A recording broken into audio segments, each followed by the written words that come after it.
Divaistavaihi Vedai Sangapadakramopanishadaihi Gayandiyam Sahamagaha Dhyanavastidadgatena manasa Pashyandiyam yoginaha Shyantam vidusura suraganaha Devaya tasmai namaha.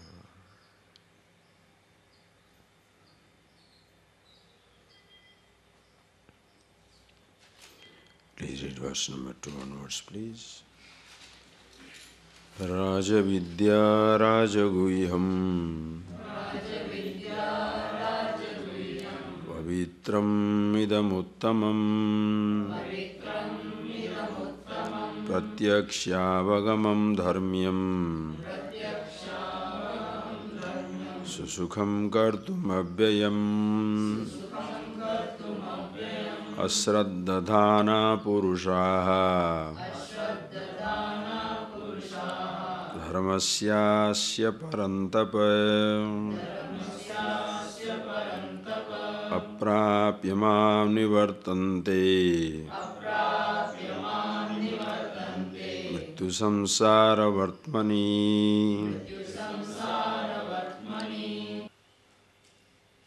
See,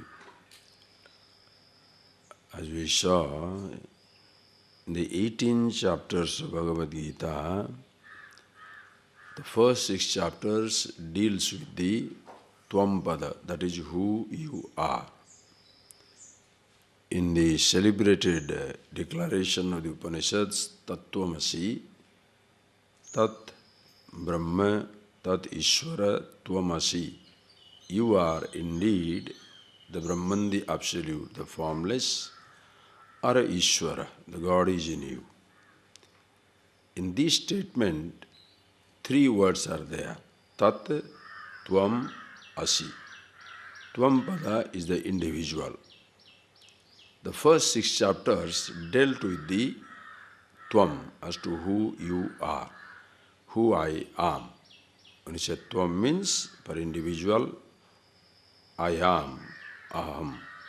So, the first 5 chapters very elaborately discussed with the nature of the self. And the 6th chapter we saw Dhyana Yoga, meditation, where the person continuously contemplating becomes one with himself, tat kathanam, tat chintanam, anyone tat prabodhanam, continuously talking about it, thinking about it, and abiding in that. The person never loses sight of himself. And then the 7th chapter to 12th chapter, the 6 chapters deals with it, Tatpada Ishvara. So therefore, as we have been seeing, when we take this chapter here, must move into the macrocosmic dimension. It is no more the tiny individual approach. It is the absolute, the totality. Ishvara. Tatpada Ishvara. So when you say Raja Vidya, please think of it. When you say Raja Vidya, Raja Guhyam, Idam Pavitram Uttamam, call it Atma Vidya, Brahma Vidya, Para Vidya, whichever way you like. But it is the king of knowledge. King of knowledge because knowing which everything is as well known. This will not appear true to the ordinary person. Asraddhadhana Purusha, the one who has no Shraddha, the person who has no maturity, person who has never looked into himself, for him it may appear as a very tall claim. That's this something, the king of knowledge, knowing which everything is as well known. In order to understand that, the person must begin with himself. As we saw again and again, God, creation, macrocosm, totality is not the beginning point of our inquiry. Individual is the beginning point of inquiry because you begin from where you are and not where you should be. Please see this very clearly. When you start your journey from where you are and not from the destination. You start your journey from where you are, not from where you should be. That is why when you get obsessed with this idea of Ishvara, creation, without knowing anything whatsoever about yourself, the journey fails. The person never understands the reality. It begins with you, just like in a tourist map, you have seen it. Any time you pick up a tourist map near a tourist office, usually there will be an arrow, red arrow. You are here. From the point of a reference as to where you are, you can make out where exactly you should go. If you don't know where you are, how are you going to travel to other destinations? If you don't know who you are, how do you know what God is or what anything is? Please see that. Most people in the name of religion, religious studies, they start with a flourish, trying to understand what the God is, totality is, macrocosm is. But in reality, it must begin with himself, like the counting. The counting never begins with 10, 20 or 100 or 100,000. It begins with 1. 1, 2, 3, 4, 5. And when you say the 1 is the real number because 2 also is 1 plus 1, 3 is 1 plus 1 plus 1, 4 is 1 plus 1 plus 1 plus 1. In fact, there is no other number other than the 1.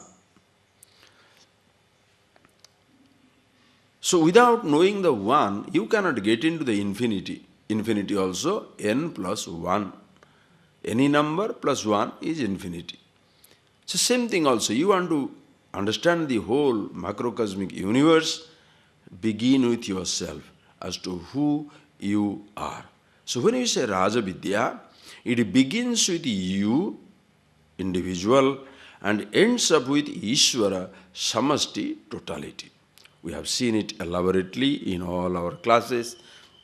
Now remember those things. So when we come into this chapter, I'm not going to deal with these smaller little concepts anymore.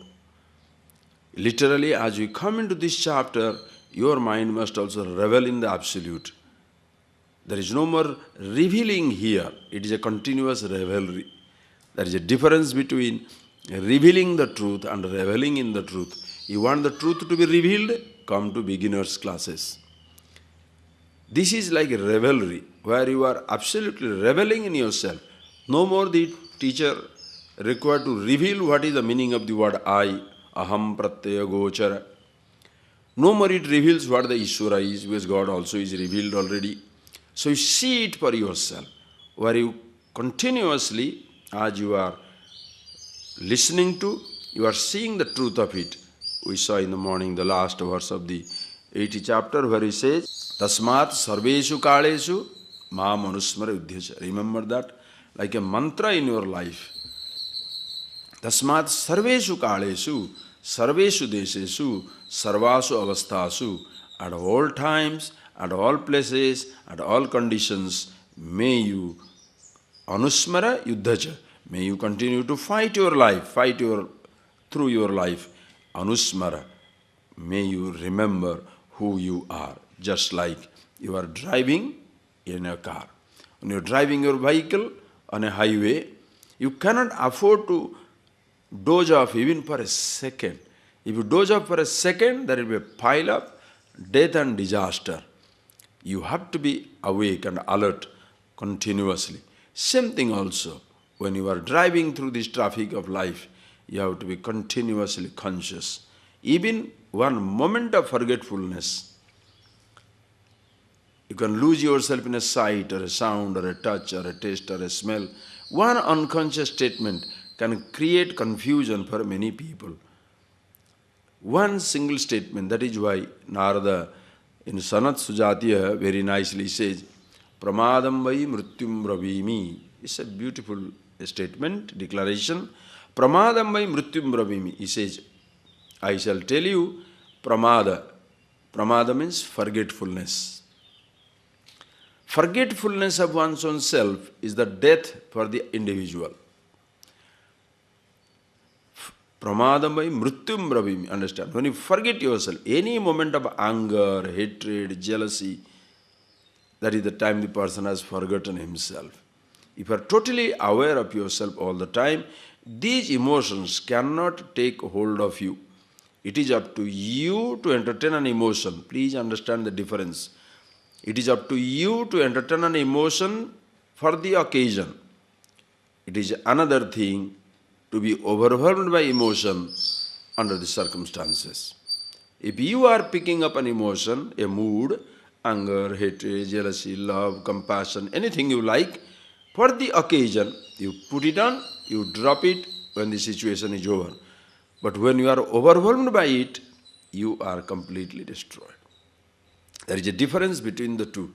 Understand?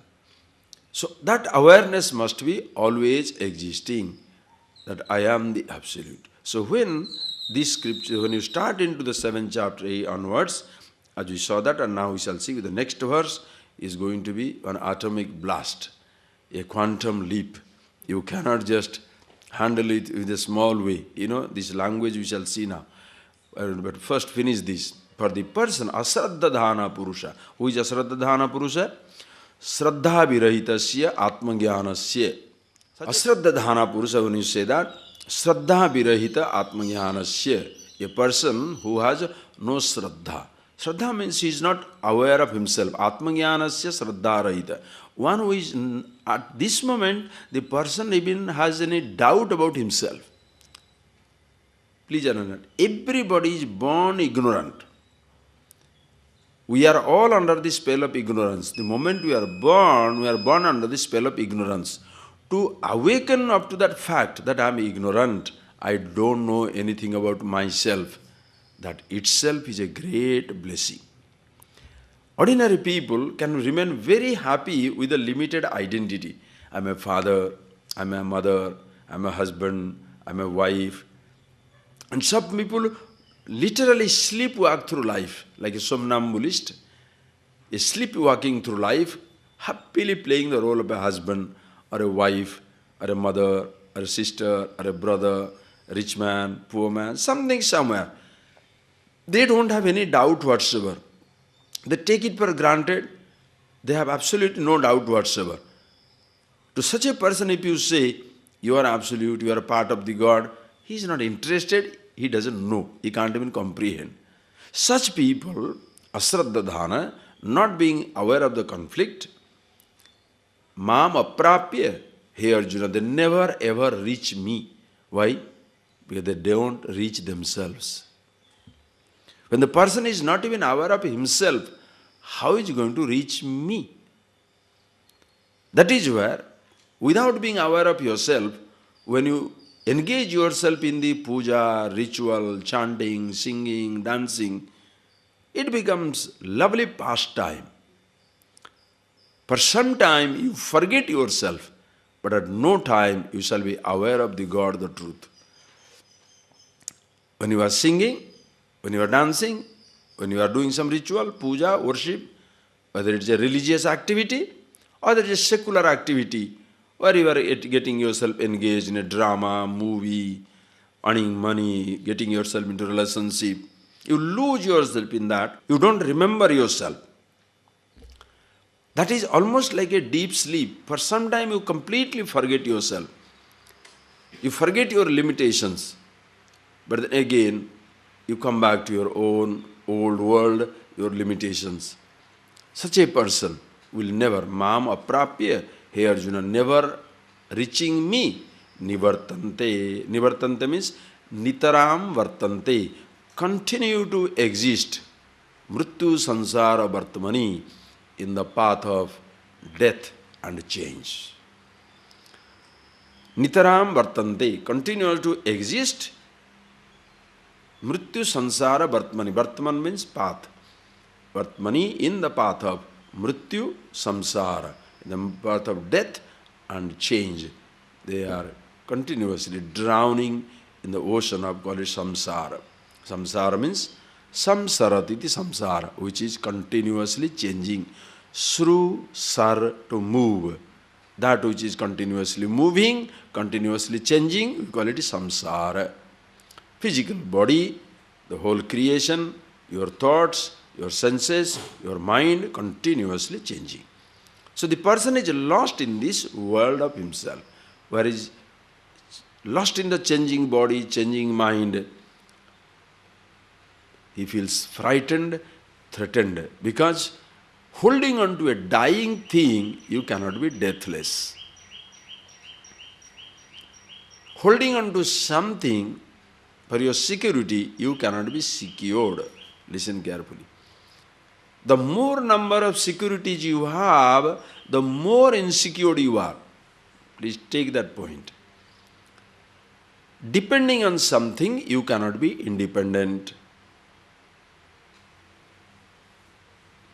Holding on to something for your strength or for your security, you cannot be free. To be free, there should be no reason. Why are you free? I am the freedom itself.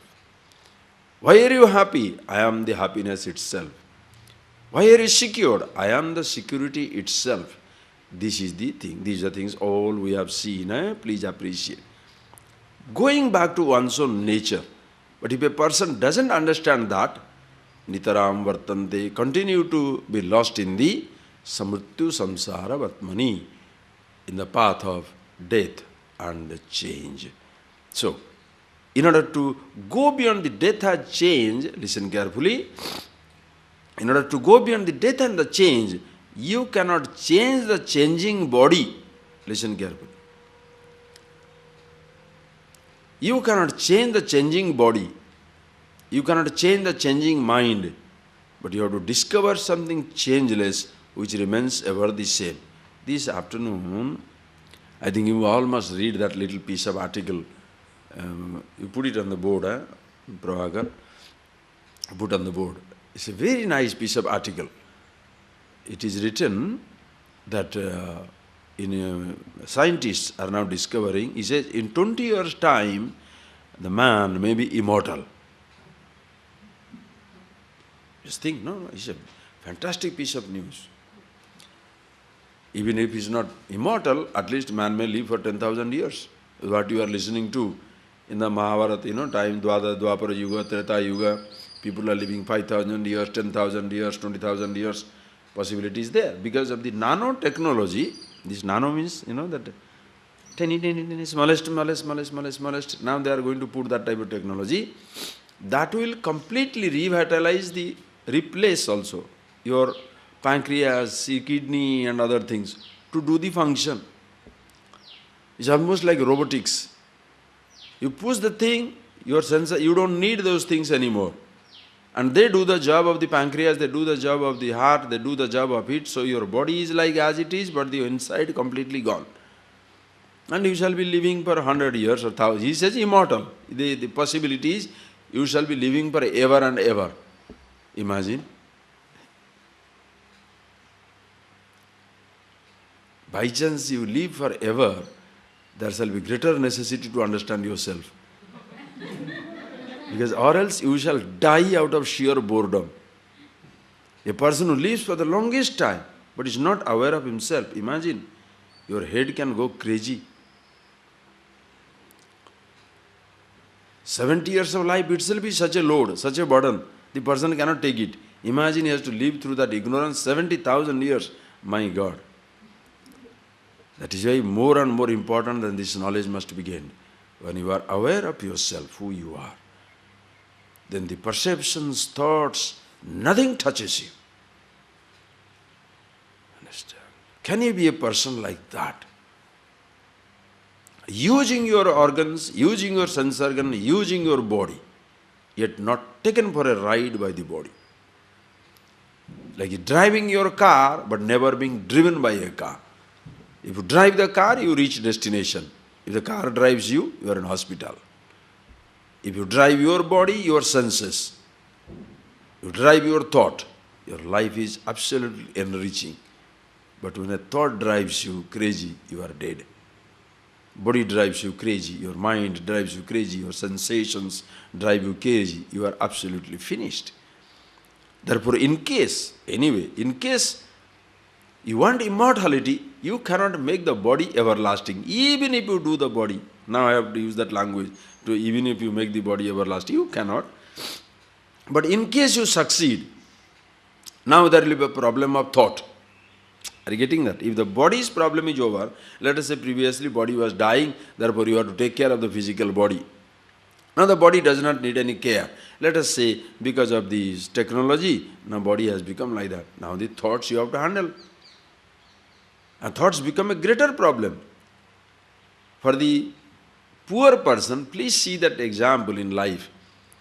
For the poor person who is struggling for survival, emotions do not count. There is no romantic involvement. There is no romance, no tragedy, no pain, no hunger, no obsession, no jealousy, no hatred. None of these things are there. No time for that. There is no time for romance. There is no time for arrogance. There is no time for anything because he has no resources. Totally poor. But once you are educated and you are rich, your body is taken care, your physical needs are taken care, you only go crazy about the love and affection, attention, power, position, recognition. For the poor person, these things do not matter at all. If the poor person, hey, vada, ukarada, suppose you say, tell him, he doesn't bother. But to a rich person, call him vada. Oh, he will shoot you. Not he'll shoot you. From tomorrow onwards, his favor, he shall completely cut you off from his favor. What do you think I am? The sense of arrogance, importance is there. So once the physical things are over, please understand, when the physical thing is over, physical suppose needs are taken care of, your mind automatically drives you crazy. So that has to be understood. And in order to understand the mind, you start with yourself. All thoughts, including the I thought, who I am. And then from there, you move on to the Ishvara, the Absolute. When you say the individual I, please understand, it is with one body. When Ishvara says I, the total I, which at once identifies the whole universe, just like the president of a country and the citizen of a country. When the citizen says I, it includes only him, not even his wife or daughter or husband or child or friends. When I say I, it is only me, not others. But when president of the country says I, the whole country echoes with it. If the president of India now declares there is a fight between India and Pakistan, you cannot say, she has declared, let her fight. I am not going to join. You can't. No choice. When the president says I, the whole country reverberates with it. When individual says I, only individual. Same thing. When individual says I, one body, one mind, one thought. When Ishvara says I, the total I, the samasti, that time the whole universe echoes with it. Understand? So the consciousness with one body, mind, if you call it the jiva, the same consciousness with all bodies, all mind, known as the Ishvara. Go back to that concept again. Imagine, just see that clearly. Just like the water and the ocean and the wave. Please see that. Go into that vastness. You begin with the wave. You begin with wave. It's just a wave, a tiny wave, rising and falling, helpless. Vastness of the ocean makes him feel miserable, isolated, frightened. The vastness of the ocean frightens the tiny wave. Understand the example. And the wave doesn't know what to do. Now it's rising, it is happy to rise. Now it starts falling away, frightened of getting disintegrated, dissolved. So that is the time a guru wave comes up. Just an example. The Guru wave comes up and says, don't worry, don't be frightened. Why? You are not a wave, you are the water. Oh. What is what is in the top? Water. What is in the bottom? Water. What is in the middle? Water. Yes, so are you wave or the water? Ah, I am water. As water, you cannot fall away. But as a wave, you can fall. The moment you see that I am the water, then the teacher points out, the water that goes into your constitution, the same water is everywhere. Water here, on the top, on the bottom, on the middle, is the water everywhere. Water everywhere, known as the ocean, the total name and form. The vast water with the individual name and form, wave. With the total name and form, ocean. Yet, in the water, no wave exists, no ocean exists. Exact like that. When the individual is crying, frustrated, miserable, overwhelmed by limitations, the teacher comes and says, you are not this body. Sukma stula sukshma karana sarirat vyatirikta. Other than the gross body, subtle body, causal body, go to the sense of I, your sense of being, individual awareness that you are.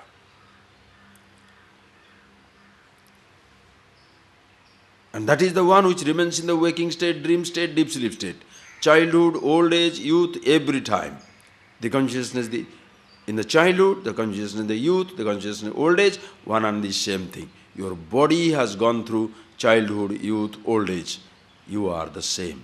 That indeed you are. Oh. The same consciousness, where does it exist? Not only here, there, everywhere. The whole universe. That is where comes your contemplation.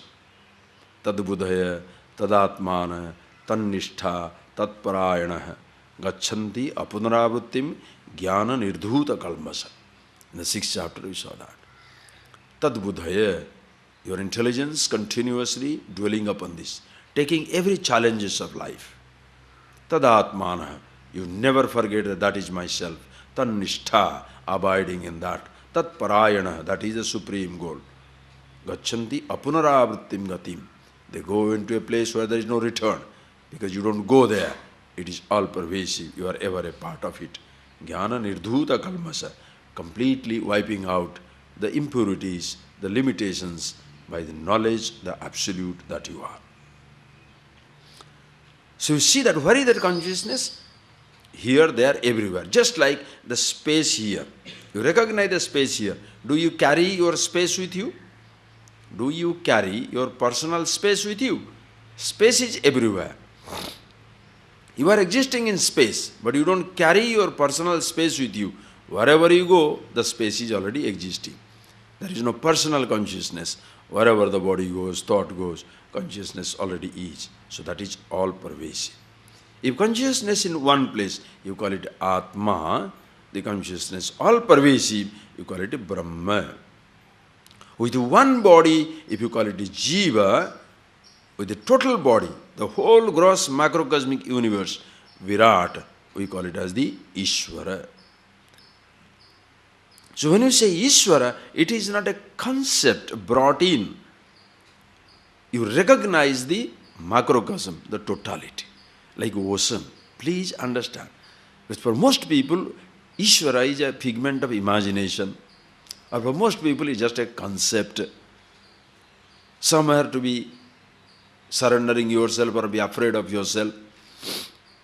That is why people have made this concept of God sometimes frightening. It's not like that, please. Just like your physical body, you take that body, get into that mood of totality. Because if you continue with these verses, I tell you the next verse will be like a quantum leap, like a blast. It will come. That's why I'm talking to you this one. A tiny cell on your physical body, suppose there is a cellular conversation. To cell to a cell, both are talking. And one cell says, I'm so tiny, I'm disintegrating every second. The other cell says, you are not disintegrating. You are part of the whole organism called a huge body. Individually you may die, but as a part of the total body you are ever existing. Will the cell ever understand? There is another huge organism called a huge physical body of which I am a part. To appreciate yourself as the part of the whole universe, you have to literally break away from the ordinary, average, habitual thinking. Even physically, if you perceive yourself, you see the vastness with which you are an inseparable part of a vast universe. Your physical body, even though it appears to be moving out independently, his physical body, this body which seems to be moving out independently, has absolutely no independence to enjoy. The space is continuously surrounding it. Are you getting that point, please? Can you get out of this space? The space is part of your existence. Air. There is not only air in the atmosphere, but the air in the lungs. The day you stop breathing, that day you are dead. See how the whole universe participates in our survival. If the air goes out and doesn't get in, dead. Heat. The body has the heat, 98.4 temperature. If the heat goes away, the body dies away. Thanda ho gaya. It becomes cold to touch. You are carrying the heat of the universe in a tiny fraction. Water, of course the water content of the body. As even in the earth, there is 72% of water, 28% earth, clay. In this body also 72% water, 28% solid. That is why dehydration, you are dead. 28% earth is there. The solid clay also is there in this body. Are you getting that point, please? The Pancha Mahabhuta Sarira, made out of the 5 elements, looks like moving out independently. Talking, running, jumping, looks like moving independently. Are you seeing that point? Can it really move? That is why this Upanishadic Vedic tradition, so fantastic, especially in South India, it is so well preserved. There are 5 temples. Pancha Mahabhuta, for everything there is a linga. Akasalinga, Chidambaram. Vayulinga, Kalahasti. Agnilinga, Tiruvannamalai. Jalalinga, Tiruvanikavalinne, Trichy. Prithvilinga, Ekamreswara temple in Kanchi. How beautiful! All representations are not to highlight a God. People don't understand. You mean to say that the God feels miserable if you don't worship Him? Do you understand your own little, by chance you have got a little importance? Do you ever feel desperate to be recognized? Suppose you are a rich man. Everybody says you are poor. Doesn't anything happen to you? Rather you are safe. Why? If you know that everybody is poor and you acknowledge it, they may ask for donations. So you say, you are poor. Yes, I am poor. Why? You enjoy your wealth. God is not going to feel left out. He is not going to feel destroyed just because you are not worshipping Him. God's Godhood doesn't exist on individual's recognition. Your richness doesn't depend upon other people's appreciation. Your talent is not dependent upon other people's appreciation. If you are a genius, you are a genius. Even the whole world laughs at you, who cares? When all these different little representations are given, it is to facilitate for the individual that you are part of a divine presence. When you say divine presence, do not make it somewhere in the Shiva Loka, Brahma Loka, Vishnu Loka that we saw in the 7th chapter, 8th chapter. This is something here and now. You cannot escape the embrace of the totality called Ishvara. So when you say the word Ishvara, please, it is no more one name with one form.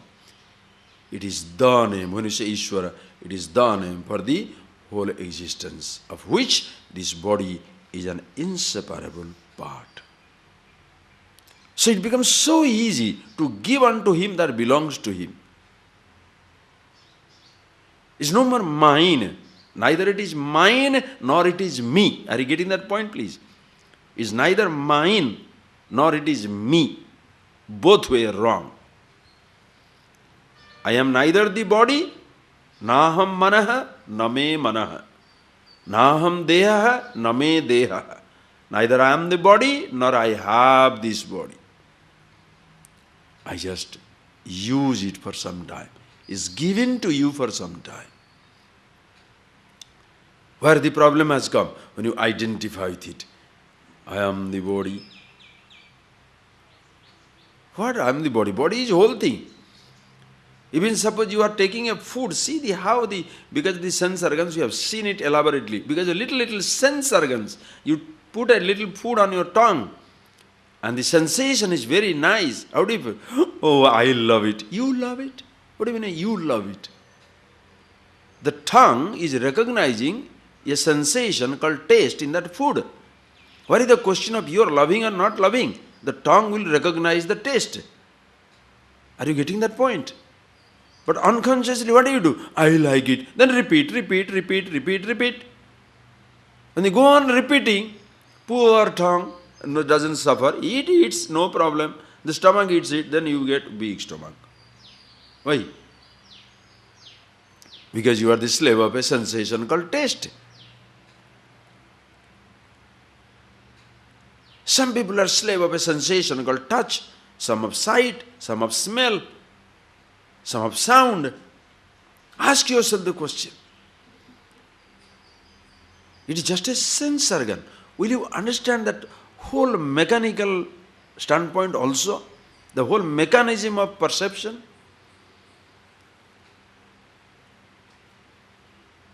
That is how the body is made. The sense organs are made.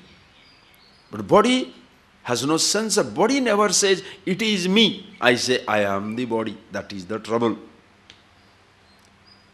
The thought never says, it is me. I say, I am the thought. The richest never says, it is me. I say, I am rich. I am dragging everything onto myself. That is why don't blame God. Don't blame anyone in this universe.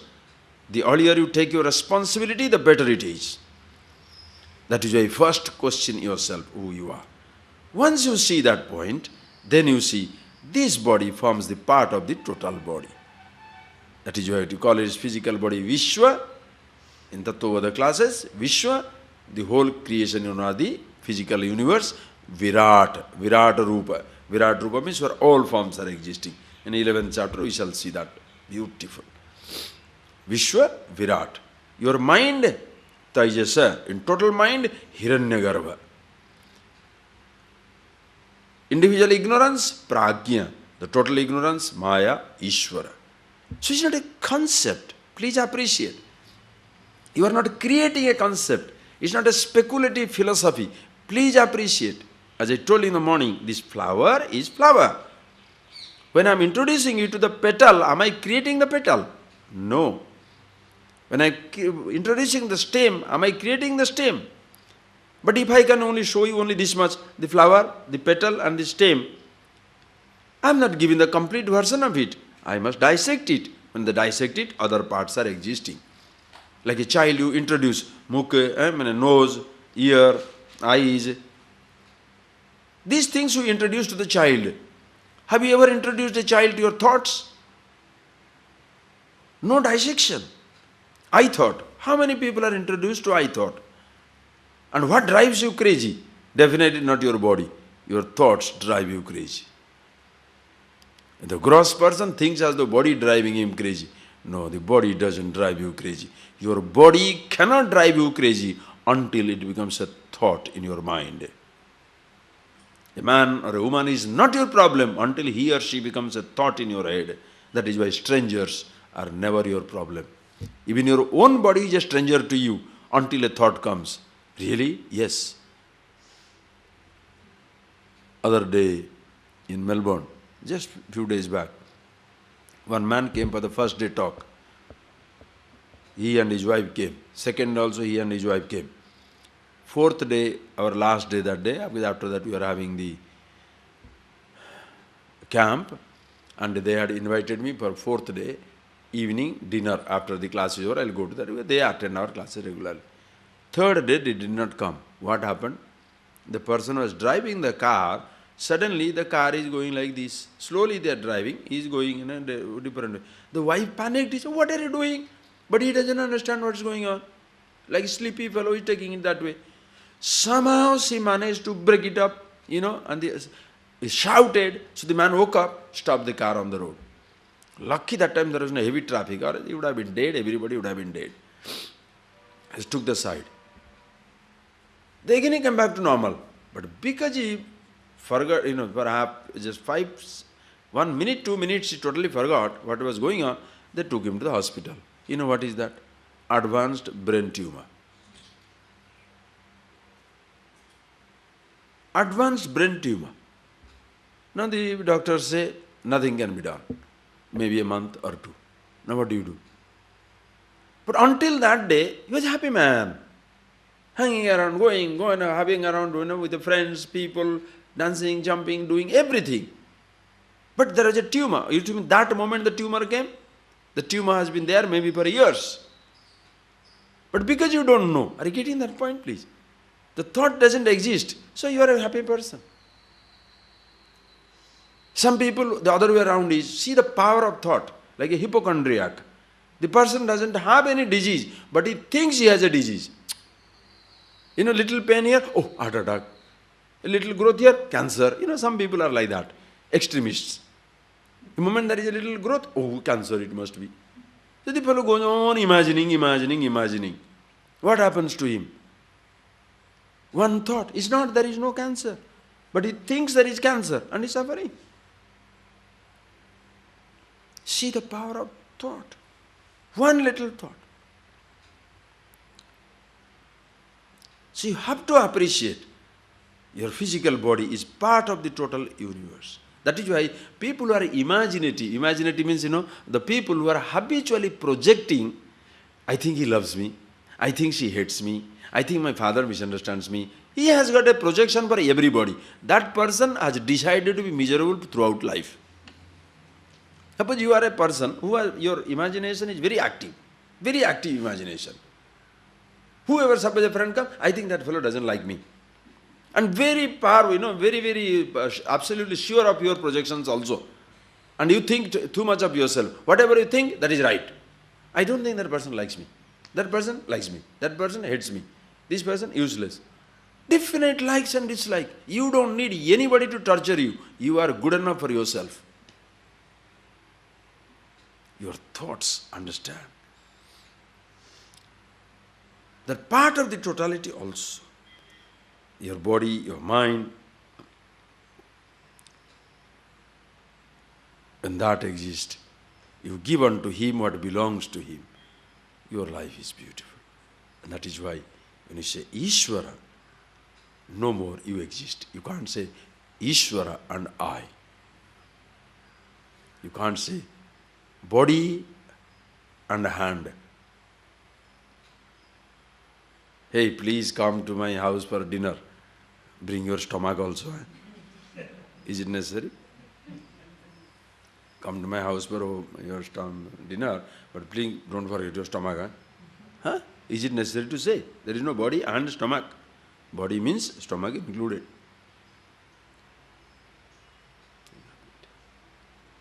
India means Tamil Nadu included.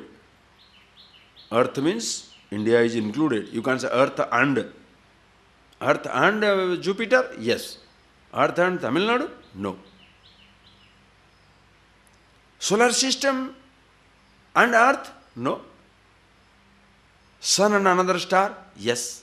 Universe and a star or galaxy? No. God and? No. That is why all-inclusive dimension of Ishvara, where everything is divine. Those type of theology where they make God exclusive existence somewhere beyond the cloud, somewhere something is sitting down there, God and individual, problem comes up. Because then you have to continuously struggle to satisfy that God. You are afraid of that God. who is wrathful, vengeful, destructive, hungry, rewarding, punishing, is a nonsense. It's a totality when you see that for yourself. Please appreciate it is not something which is a concept. Exclusive God is a projection of the mind, not all-inclusive God. Do you understand what I'm talking? All-inclusiveness is not a projection of the mind. All-inclusiveness is the truth, is the fact. See, for anything stands apart from this universe. Is there anything which exists independent of every other thing?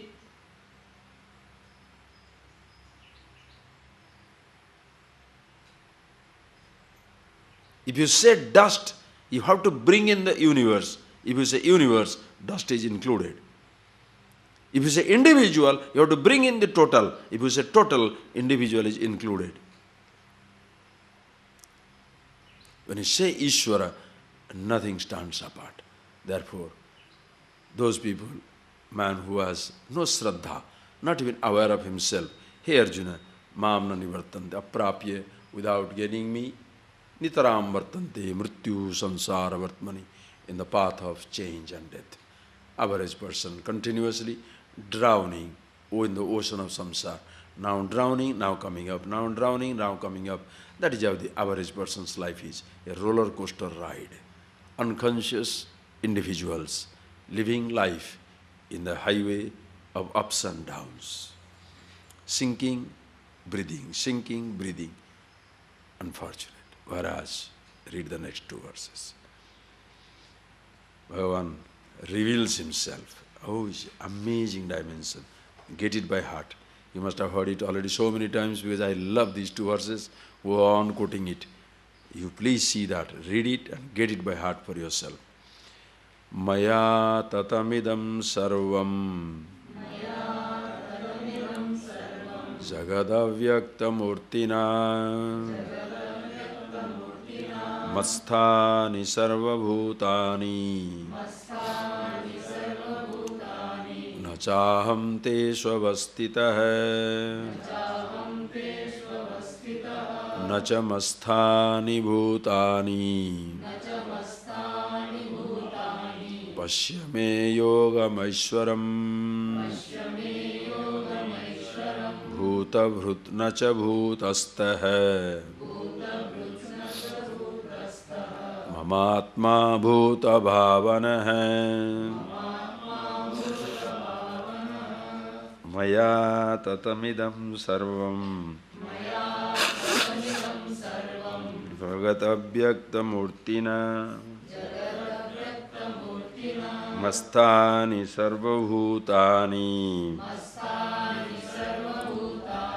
न चाहं तेष्वस्थितः न च मस्थानि भूतानि पश्य मे योगमैश्वरम् भूतभृन्न च भूतस्थः ममात्मा भूतभावनः. Now, thus, stutya Arjunam abhimukhikritya, by praising this knowledge, Rajavidya, which includes the knowledge of the totality. Rajavidya means Atma Vidya, Brahma Vidya, Bhuma Vidya, Para Vidya, call it whatever you like. It includes everything, all-inclusive wisdom. Nobody stands apart, nothing stands apart.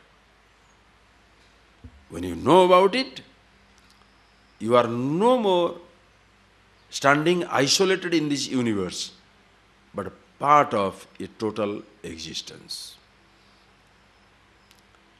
You are no more a stranger to the totality. Please see that point.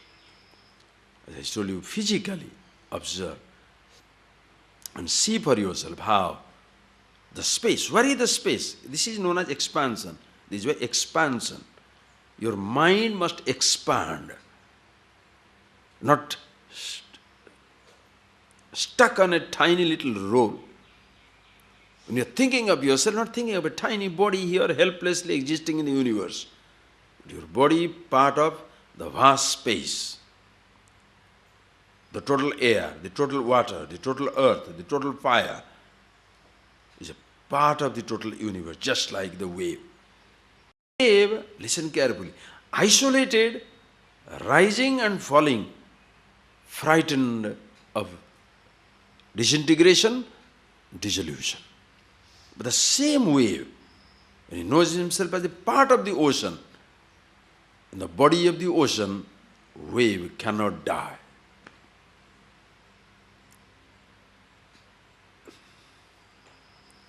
It's just a glorious change. There is nothing called a death. When you look at your physical body, isolated in the universe, there seems to be death and dissolution. Mrityu samsara vartmani. When you consider it part of the totality, in the body of God, there is no hint of death. There's only change. That is why Shiva Tandava. It's a dance of creation, dance of death. What is a dance? In a dance, nothing changes to the body of the dancer, but so many different appearances are there. The body of the dancer is same. I am standing here. This my hand is same. But if I do like this, suddenly two deers have come. What are the deers? Oh, there is a fish. The same body. Nothing is added. I'll see you. Come here. What is added? What is taken away? Same body, different moods. This is the dance. The whole creation is known as the dance of Nataraja. Nothing is added to the totality. Its appearances are infinity. Every moment, appearances taking place. Every moment, appearances are there. Different types of changes, of which each one of us an inseparable part. And it's like a continuously the screen is falling. Imagine that. Can you just grasp it, that concept? Continuously the time is passing, the screen is falling. In every scene, everybody is not allowed. If everybody is there in every scene, it will not be life anymore. What type of drama is that where all the actors in every scene? What type of drama it will be? One scene drops, some are left behind, never to come back to the again. A moment comes, your body is no more required. Creation moves on. You have lived your life. That is why. What is more important for us? To live our life and not to wait for death. Screen will fall. But before the screen falls, let me act out my life. Beautiful, blissful. And in the body of the totality, there is nothing called a death. It's just a change, continuously changing. So now I enjoy my childhood, I enjoy my youth, I enjoy my old age, I enjoy everything. I enjoy my childhood, my youth, my old age. Physical body is not enjoying, I am enjoying through the body. Are you getting that point, please? That is who is disappointed with the old age? Not the body. Is the body afraid of old age? Is the body afraid of death? I am afraid of old age. I am afraid of death. This I. Because doesn't know anything about himself. When he is aware of himself, as it is, everything is beautiful. Childhood is glorious, youth is glorious, adult is glorious, youth is glorious, old age is glorious. Living is glorious, dying also is glorious. Why? There is nothing called a death, just a change.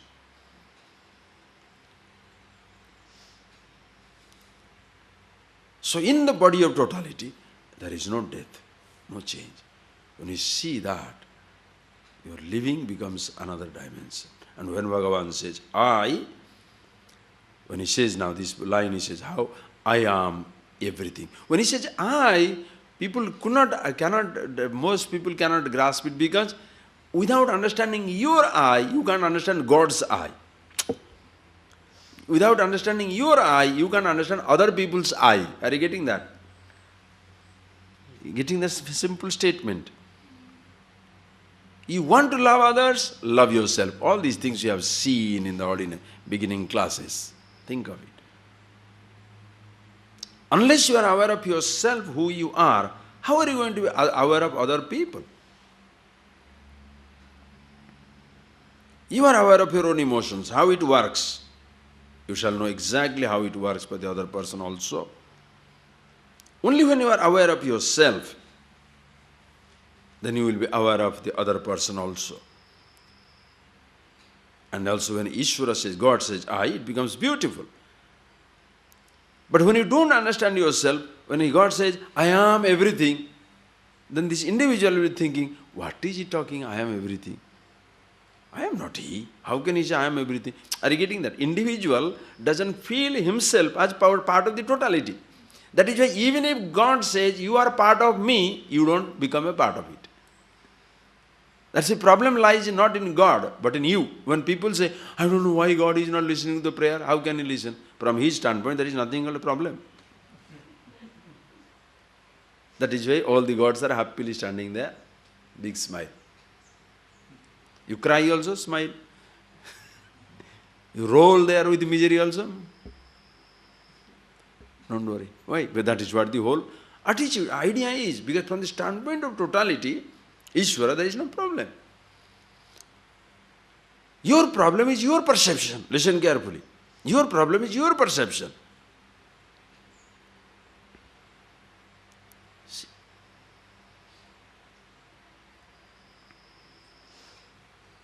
If your attitude changes, your life is totally different, friends. That is why when you understand things in life, situations don't change, you change. And thereafter, every situation is beautiful. And what he says, just read it tomorrow morning, we shall see that. We'll have the 6:30 class in the morning, where Bhagavan says, Maya tatamidam sarvam jagat abhyakta murtina. Hey Arjuna, Maya abhyakta murtina idam sarvam jagat tatam. Maya, by me. Listen, what Krishna says, by me. Idam sarvam jagat tatam. The whole universe is pervaded. Immediately, Krishna, Arjuna can say, how can by you everything, you are Krishna standing here in front of me, and you say by this one everything is pervaded? Immediately qualifies it. Maya avyakta murtina, by my unmanifest form. Manifest is body. The body is not all pervasive. Krishna's body, listen carefully, we'll explain it tomorrow more carefully. Even if God's body, it will only here only. One body, no? He knows he is everywhere, but he has taken a body. And once the body is taken, limitation comes. That is why even incarnations die. Even Krishna has to pass. Where is Rama? Where is Krishna? Where are the incarnations? They have to pass. Body is born, die. It has to go. If it doesn't die, it goes against his own rules. It has to pass. Also old age problem, everything will be there. So abhyakta murtina, by my unmanifest form, everything is pervaded. That is why when you understand, you can tell exactly same thing along with God. Maya tatamidam sarvam jagat abhyakta murtina. By my unmanifest form, the whole universe is pervaded. Why people don't understand? Somebody tells you, this is God. Listen carefully. Somebody tells you, this is God. Then they tell you, listen. They point you out, this is God. Then they say, He is everywhere. How can people understand? How can people understand? You say, are you getting that? You say, this is God. And then you say, He is everywhere. This is God, I will swallow it because I am an idiot. I am a poor, helpless person. If you say, this is God, all right, this is God. But then you say, this is all over. That is little too much to carry. Since it is difficult for people to appreciate, so easier way to say is, this is God and He is in one place. Yes. So be always afraid and pray him. What a headache.